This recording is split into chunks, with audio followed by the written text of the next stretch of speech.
അസ്സലാമു അലൈക്കും.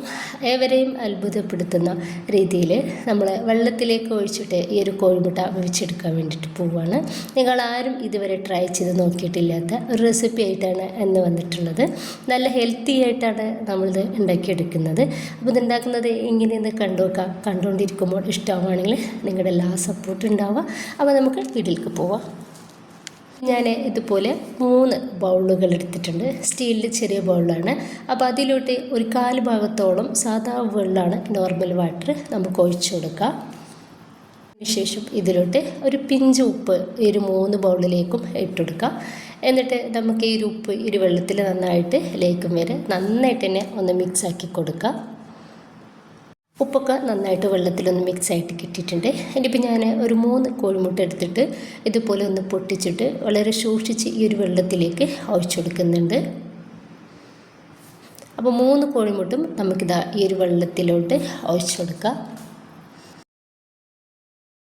3 ബൗളിലേക്കും കോഴിമുട്ട പൊട്ടിച്ച് ഒഴിച്ചു കൊടുത്തിട്ടുണ്ട്. ഇനിയിപ്പോൾ ഞാൻ ഒരു ഇഡ്ഡലി തട്ട് ഒരു 5 മിനിറ്റോളം വെള്ളം ഒഴിച്ചു കൊടുത്തിട്ട് നന്നായിട്ടൊന്ന് തിളപ്പിച്ചെടുത്തിട്ടുണ്ട്. ഈ ഒരു സ്റ്റീമറിലോട്ട് നമ്മൾ പൊട്ടിച്ച് റെഡിയാക്കി എടുത്തിട്ടുള്ള ഒരു കോഴിമുട്ടയുടെ ബൗൾ വെച്ച് കൊടുക്കാം. ഇപ്പം ഞാനൊരു ബൗൾ വെച്ചെടുത്തിട്ട് ഒന്ന് മൂടി വെച്ചിട്ട് ഒരു 10 മിനിറ്റ് ചെറിയ തീയിൽ നമുക്കൊന്ന് വേവാക്കിയെടുക്കാം.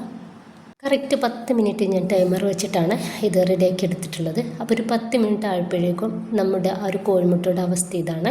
ഇനിയിപ്പോൾ നമുക്ക് ഇതൊന്ന് ചൂട് ആറാൻ വേണ്ടിയിട്ട് ഒന്ന് മാറ്റി വെക്കാം. ചൂടാറിയതിൻ്റെ ശേഷം വേണം നമുക്കിത് ഈ ഒരു പാത്രത്തിൽ നിന്ന് എടുക്കാൻ വേണ്ടിയിട്ട്. നന്നായിട്ട് ചൂടാറിയിട്ടുണ്ട്.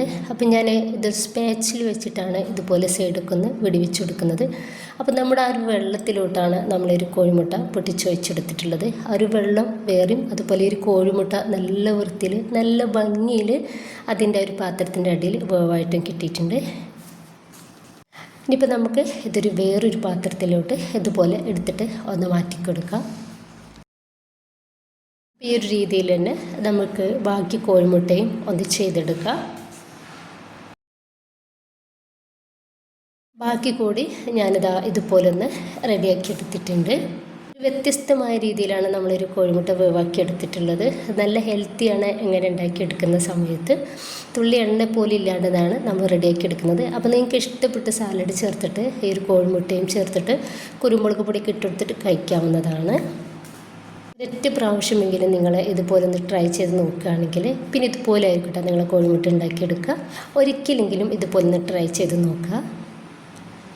അപ്പോൾ ദാ നല്ല ടേസ്റ്റ് ഉണ്ട് ഇത് കഴിക്കാൻ വേണ്ടിയിട്ട്. സൂപ്പറാണ്, അടിപൊളിയാണ്. എല്ലാവരും ഉണ്ടാക്കി നോക്കുക. നിങ്ങളുടെ അഭിപ്രായങ്ങൾ അറിയിക്കുക. ഇഷ്ടമായിട്ടുണ്ടെങ്കിൽ സപ്പോർട്ട് ഉണ്ടാവട്ടെ. ഇൻഷാ അല്ലാഹ്. ഓക്കെ.